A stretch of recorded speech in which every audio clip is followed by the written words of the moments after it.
Okay, being as it's 5:15, I'd like to call a Park and Rec Committee meeting to order. Looking to adopt the agenda. So move. Second. Motion made and second to adopt the agenda. All in favor? Aye. Opposed? Public input. Anybody in public input outside of the veterans? Pardon me? I said, I was looking for public input. I said, with anything besides you guys, because you're on the agenda. Yes, Okay, I see that. no public input. I would look for Ginger to take care of Newton Blackmore. Chad will cover that for us. I'm gonna rock with that one. So as you know, we've been working towards getting the Newton Blackmore Trail from the existing stretch where it stops at House Road. And our goal was to get it to Pfeiffer Park. So we've been working towards this design. We've been working with the Kelly's bud. We've been working towards working with Canadian National first, and then we started working with Watco for sharing the right of way in this section of stretch with the rails with trails situation. We have to work with the DOT and the DNR going underneath the overpasses that go for the off ramp for Highway 45 and then the Highway 45 bridge. Also working with the DOT along the stretch here in the right of way along Highway 45. Then we were going to come down River Road and get across the Embarrass River into the Pfeiffer Park. So we're connected into the existing trail system. So recently we've had some really good conversations with Watco. We started with Canadian National, but Canadian National, I mean, they knew that they were transferring ownership to Watco in the future. So they didn't really, it was hard communicating with them. So since then we've been communicating with Watco. Watco's been we've gotten more done with Watco than we probably did with Canadian National in a couple of weeks, and we did a couple of months with Watco than Canadian National. We've been working quite extensively with the DOT. We need DOT permits just to work with going underneath their overpasses. But as of most recently, in the last month or two, our engineers have been focusing on this bridge segment that's over the Embarrass River over by Pfeiffer Park. I'll bring up just an aerial of that right here. So the game plan was to come down the existing River Road and then come over a bridge into Pfeiffer Park next to the parking lot here in Pfeiffer Park and then get, into the existing trail system. Some of the challenges the engineers had to deal with right away was putting a bridge right here. They had to design it in a way that it was tall enough that when the water came up on a normal high river event, that a boat could still get underneath it. That would be something that the DNR would have to approve just to make sure there's clearance underneath there. So one of the challenges with that was that the banks are fairly low. When the river's high, the banks are fairly low, that they originally had to design higher abutments to get the bridge to go over the top, but then you would need ramps coming up to either side of that bridge abutments to get over the bridge. Because they needed to design these abutments tall enough to get the bridge over, we also had to design it in a way that we needed clearance around this bridge entrance, because there's power lines that would run on the south side of this, and there's power poles here. So New London Utilities has to, service those power poles. So we can't put some structure here that they can't get a bucket truck around the corner, around the edge of that, to service their equipment and their utility lines and their poles here. So they were working on that. So they got that kind of all figured out. Then what came across was they had to run some models, hydraulic modules or models, to see the effect of that structure during a high water event, 100-year flood event.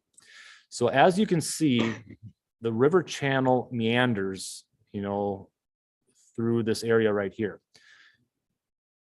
During a 100-year flood event, and as you know, when the water really comes up, I mean, the shorelines on both sides are quite a bit underwater. I mean, they get flooded out.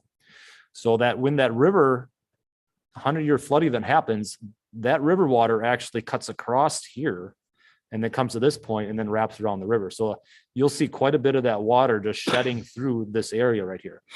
And because of that, those abutments end up kind of on this side, end up being in the middle of that shedding action right there. They spent quite a bit of time running models, adjusting things, running models, trying to figure out a way to lessen the impediment of water from that structure. They got it down to a point where he said that the abutments in the river the bridge structure would impede the river on a high water 100-year flood event at 0.01 feet. That's 1/8 of an inch. And evidently that's something FEMA would not approve. It would have to be a zero impact to that area.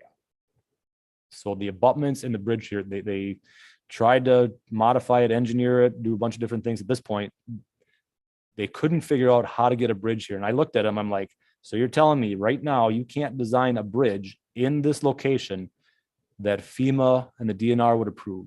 And they're like, no, just because of that watershed and 100-year flood event. You can kind of see by this map here, it kind of shows the regulatory floodway, and you can kind of see, you know, where that regulatory floodway would be on a high water event. So our challenge right now is they cannot figure out a way to design the bridge across into Pfeiffer Park at this location. So that puts a big wrinkle in the things, because we just do not have time to keep on figuring out how to get across the Embarrass River at this point. However, we've got an $800 and some thousand grant, you know, that we've been awarded, and we have to have the construction done by the end of October to be reimbursable. It's got to be done right now by our grant agreement by the end of October. So what we've talked about and what we're planning on doing right now, we don't want to lose that grant money. I mean, it's $800 and some thousand. What we're planning on doing right now is scaling back a little bit. Trails are done in segments. You know, sometimes they don't get done the entire way. So what we would like to do is use the grant money that we've been awarded, and get to, you know, use it to develop the trail up to right around the dog park area. And at that point in time, let's scale back, let's fall back, and then figure out a way how to get across the Embarrass River to get connected into the current trail system. That more than likely will need to have another grant application to do that, because the cost to do that would be quite substantial. Our engineers did note that you can see, and I don't know why it's like this, but there's this little strip right here that is outside that regulatory floodway. They said hypothetically, they could probably design a bridge that, you know, or whether we do some, you know, applications to fill in wetlands and or do a boardwalk through here and then do a bridge structure across here. They thought that might be feasible. However, we don't have time to figure that out for getting this done by October 31st. And we don't have this in our current budget as of this point in time. So I guess our game plan is to scale back, use the grant money that we've been awarded, get it to the dog park area somewhere in here. And then let's figure out the next steps, how we're going to get it across into the city's trail system. You know, maybe there's a new technology that they figure out and come up with to do it in this location. Maybe we have to sit back and kind of bring it across in parallel with the railroad tracks.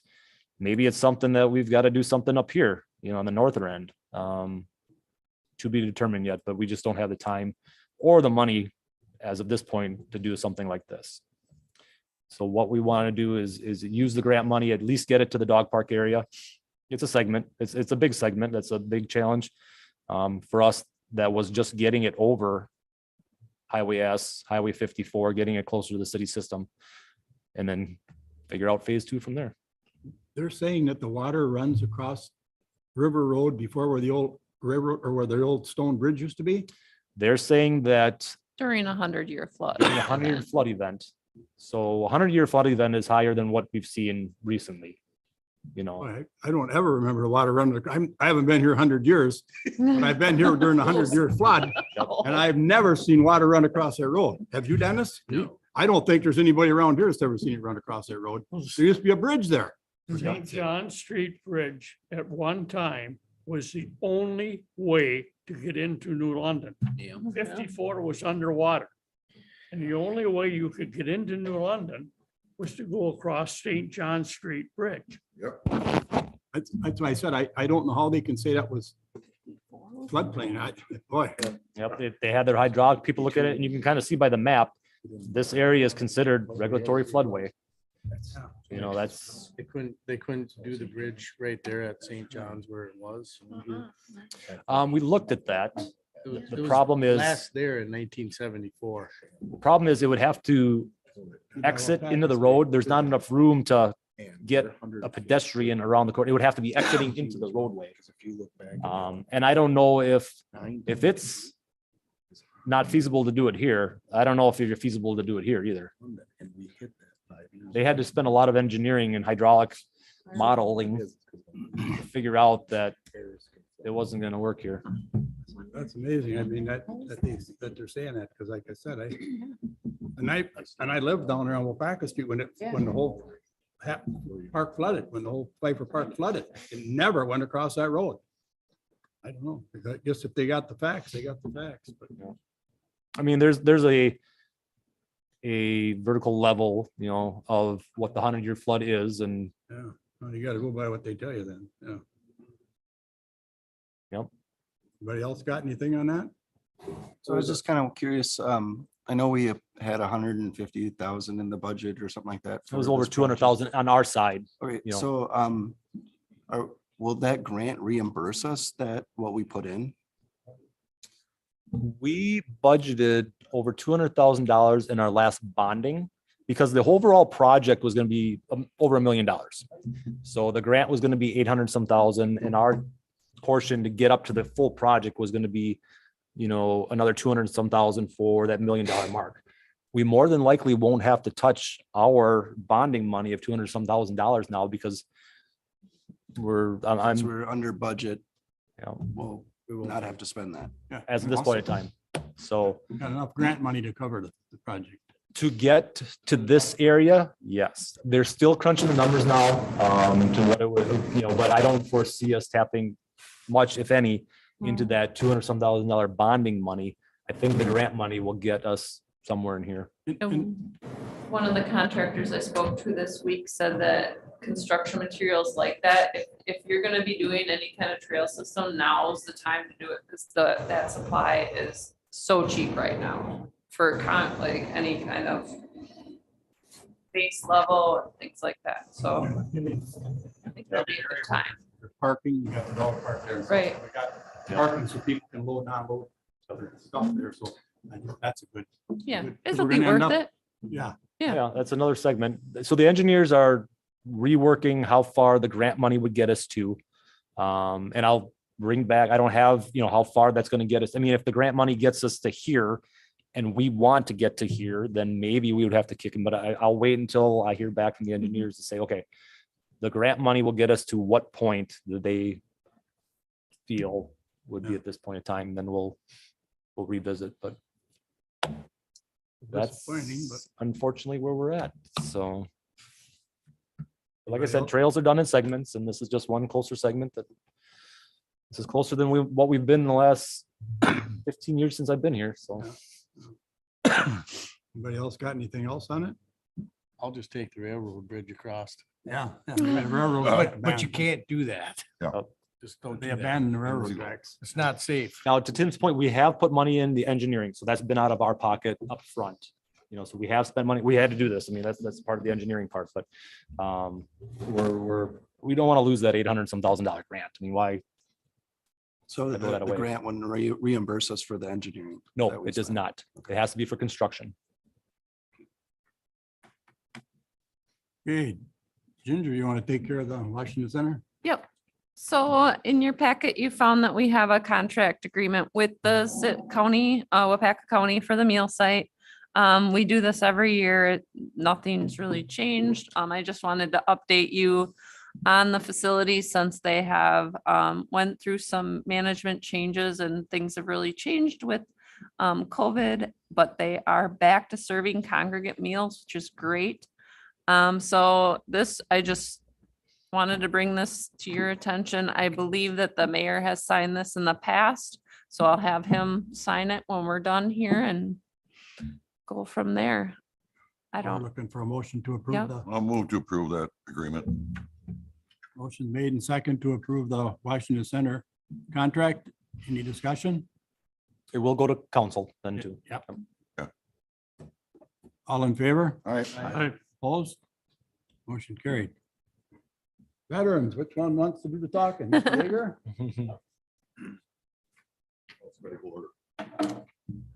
Thank you, Ginger. Yep. Good evening.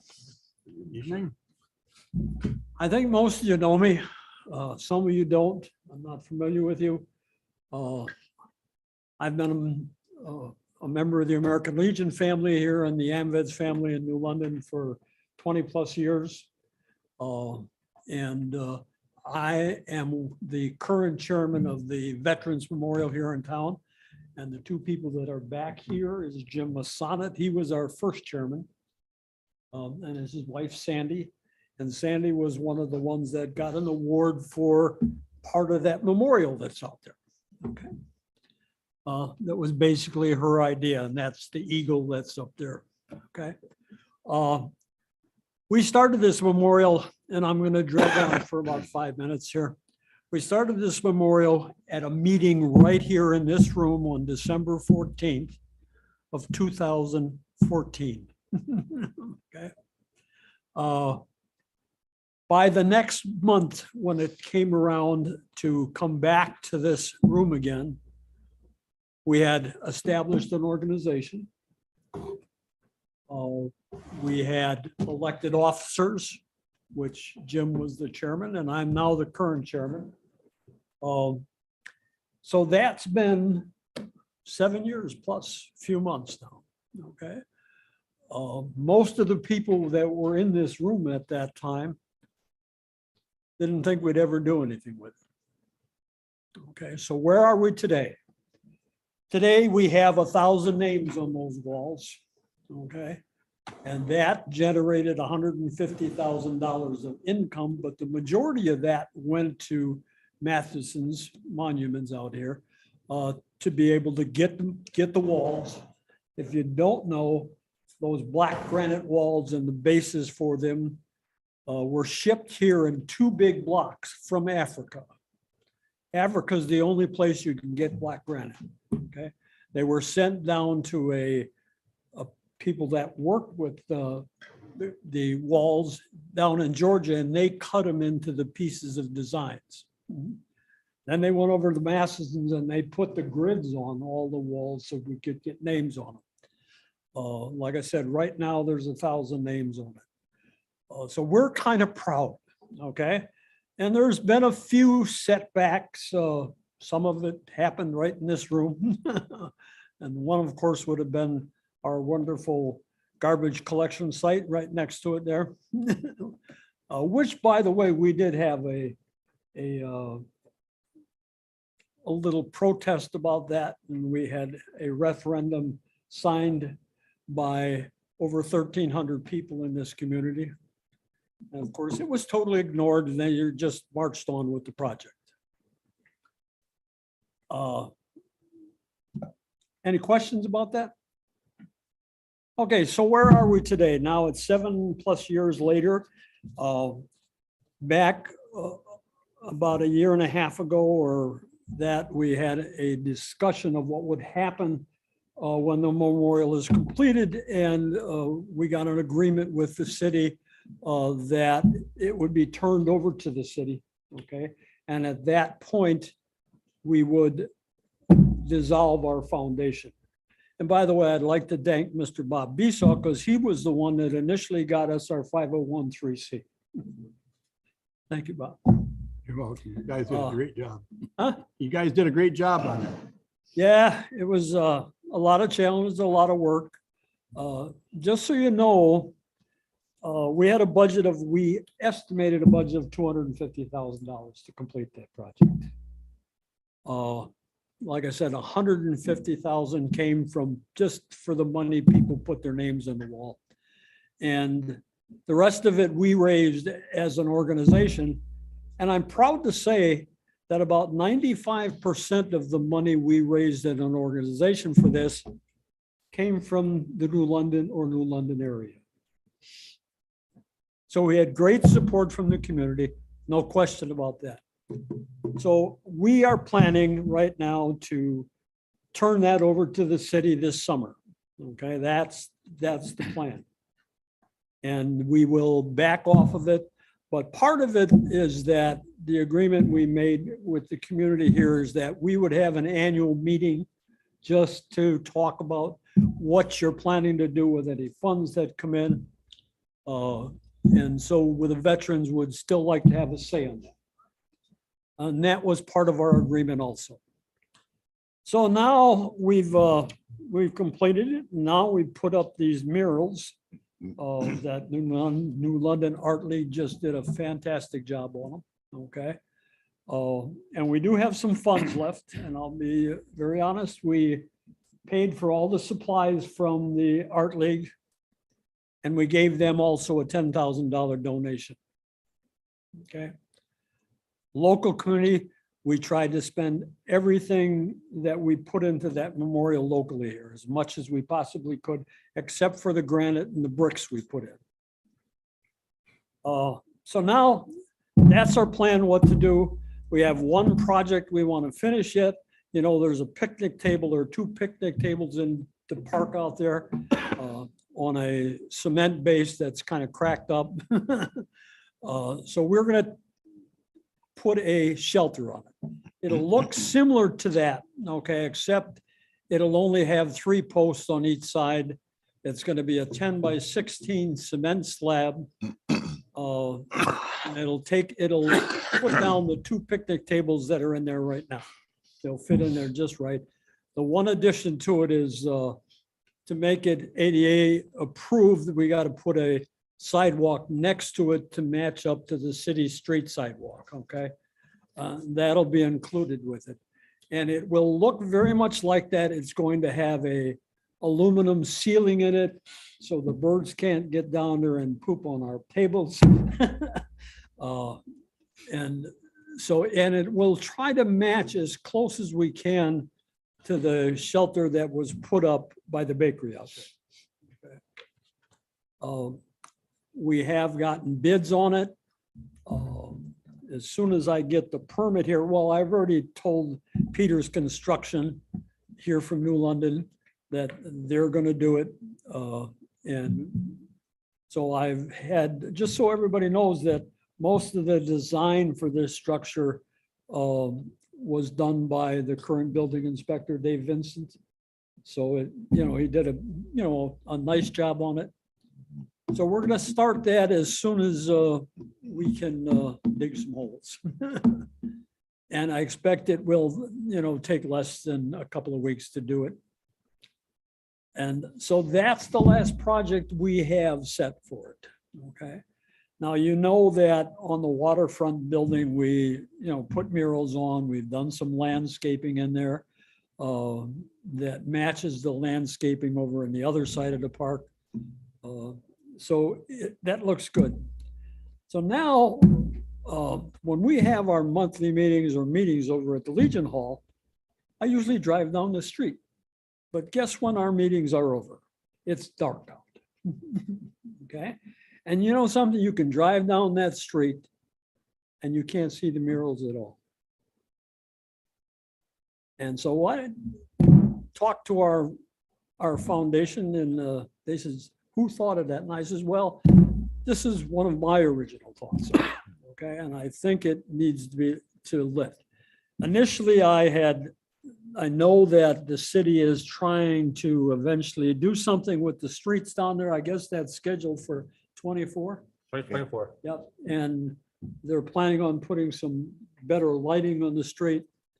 And I've approached Chad about it and said, hey, could the city put some lighting on that when they're doing that project? And we talked about it a little bit and just what it would, be. And I really don't know what it'll come out with, whether we would light from the top of the building or from the ground up. I don't really care as long as you lit, okay? And I'm not a lighting expert by any means. So what we would like to do is Chad then at our conversation said that, geez, it might be better suited if we bring that up to the park and rec. Both Chad and Ginger and a few of the people here know that I'm also a member of the Hatton Foundation for the improvements that happened out there. That we worked on for a number of years. And after COVID, we're going to have a meeting every tomorrow to continue on with whatever we're going to do at Hatton Stadium. So anyway, what I did is got together and had these plans made up, and then I'm here begging you guys to do the letting.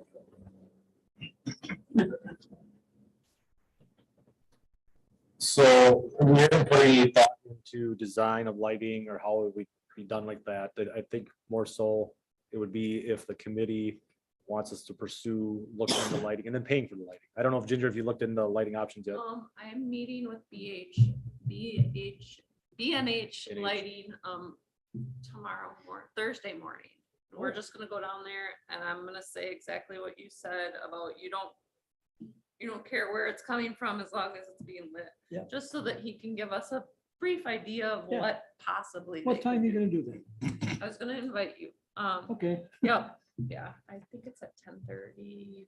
I know it's, well, if I'll it let- changes. yeah, so. I would just recommend if it's lighting on the park side instead of the building side, because then we'd have to get an easement and Right. I don't want to attach to the Yeah. building if possible. It'd be easier if we're not attaching to the building, but Exactly. some, you guys can look at designing. Yeah. But if you guys are okay, look into that.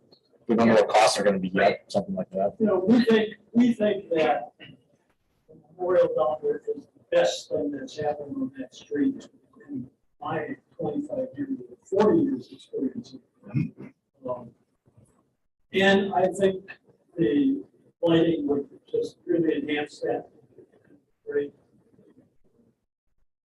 Just so you know, one of the last things that we will do as an organization before we fold, the American Legion has a register, a national registry of every memorial in this country. And we will be able to discuss it with Chris Gregory from the police department. And he's going to fly his drone up and down the river for us. Get us some beautiful pictures of it. And that'll be part of the submission we make to the National Registry. Just so one of the little funny things, we had a Veterans Day, Memorial Day celebration here that we always have at the Taft Park. And just as I was giving up a short talk, an eagle came flying down the river. Just beautiful, went down river a little farther from the park towards John Street and came in and made a beautiful circle and landed in the tree right across. And there was maybe 150 or 200 people there and everybody went, oh, and I thought they were talking about my speech. So anyway, I'd like to stay in touch through Ginger of what we can do there and see what happens with it. And I'd like you all to participate in it. So my appointment with Jeremy is pending your approval to let me consider that. So that's where we're at, and Jeremy knows that. Any Anybody else? questions? Mike? Have they talked to Jay at Utilities? I know the wiring down there is in bad shape. Right. I mean, you're gonna have to include Jay in this and whether it can be done before 2024. I hate to be the devil's advocate. I'm on utility board, you know what's I know that. going on down there. I mean, I'm all for lighting that up. But think that's why it's good timing. I mean, really with our, the way the budget works. I'm in no hurry to get this Yeah. done. Yeah. I would just like the commitment to get it done at least by time the 24th street and lighting thing And comes up. it's a good thing you're bringing it up now because when we're doing the downtown, that can all get included in the whole thing. So it's gonna be a lot cheaper doing it that way. So I guess if we're looking for approval for the park and anybody got any other questions? of Jim? Otherwise, I guess we're just looking for a simple motion to keep going with the, Look into lights. look into the lighting We're project. just I gonna guess. direct staff to investigate. Yeah. You know, the lighting of I'll the, second it. bring So back the options. Do we need a motion then? I would. I don't think so. This is, No. you're not approving it per se, you're directing staff to research it at this time. Great, I'll make Okay. that. Thank you. thank Yeah, you. thank you, Appreciate your Jim. time. You guys did an amazing job down there. Oh. Yeah. Yep. We don't need a motion for that, do we? Just need you to sign You're just there. directing staff. I mean, Yeah. everybody's head's not, you're not I actually don't have a approving it pen. quite yet. Alright. Once, I do. once a proposal comes forward, you know, because you guys are gonna pay for the lighting, pay for the ongoing cost of electricity. I would say that would have to be a motion by far. And Ginger, if, the guy from BNH, Jeremy, Jeremy, if he can have estimates on annual costs of Yep. that lighting too, that'd be cool. yeah, I thought, and Jay would get involved with Yep. that part once he knows what kind of lighting they're gonna pursue, so, yep. Great. Yeah, if you can get me a copy of that so I can get it to. Yeah, I think uh, you Mr. get the Peterson. yellow. one. There you go. Okay, thank you, Ginger. Thank you. Thank you. Thank you, guys. Thank you. Okay, Ginger, you want to take the naming rights for the? you bet. So I know that Festival Foods, when they handed over hands, a lot of the community was a little concerned because they're not local anymore. However, I was contacted by their marketing producer, and she asked if they could pay for our fireworks. She asked me for a donate, how much we would like and how much we spent in the past, and they've exceeded that with the knowing that we will give them the naming rights of the event.